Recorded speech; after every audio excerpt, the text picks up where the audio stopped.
Penilaian kinerja portofolio. Konsep investasi dalam kamus ekonomi, investasi diartikan sebagai pengorbanan nilai masa sekarang untuk nilai masa mendatang yang menghasilkan lebih banyak uang, baik melalui sarana yang menghasilkan pendapatan maupun melalui ventura yang berorientasi pada risiko yang dirancang untuk mendapatkan perolehan modal. Ada 3 konsep utama investasi. Yang pertama yaitu bunga majemuk, yang kedua alokasi aset, yang ketiga pilih alokasi yang tepat. Lalu ada proses investasi. Yang pertama ada menentukan kebijakan investasi. Investor harus menentukan berapa banyak investasi tersebut akan dilakukan dan tujuan investasi yang dinyatakan dalam return dan resiko.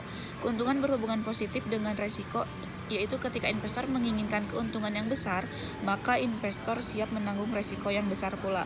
Lalu ada analisa sekuritas, yaitu bisa dilakukan dengan menggunakan analisis teknikal dan analisis fundamental jika sekuritas tersebut dianggap mispriced atau harganya salah, mungkin terlalu tinggi atau terlalu rendah. Namun jika harga sekuritas dianggap wajar, maka pemilihan sekuritas didasarkan atas preferensi resiko yang mampu ditanggung investor. Lalu ada pembentukan portofolio.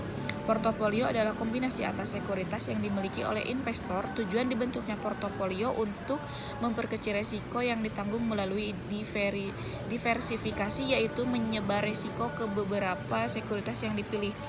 Lalu ada melakukan revisi portofolio. Tahap ini merupakan pengulangan terhadap 3 tahap sebelumnya. Pengulangan ini bertujuan untuk melakukan perubahan portofolio apabila portofolio sudah tidak optimal lagi atau sudah tidak sesuai dengan preferensi resiko investor. Revisi ini bertujuan untuk meninjau kembali apabila portofolio sudah tidak sesuai dengan preferensi resiko investor. Lalu yang terakhir yaitu evaluasi kinerja portofolio.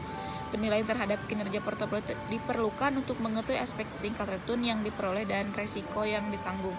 Portofolio yang memiliki tingkat keuntungan yang lebih tinggi belum tentu lebih baik dari portofolio yang lain jika faktor risiko tidak diperhatikan. Standar metodean diperlukan dalam melakukan penilaian kinerja portofolio.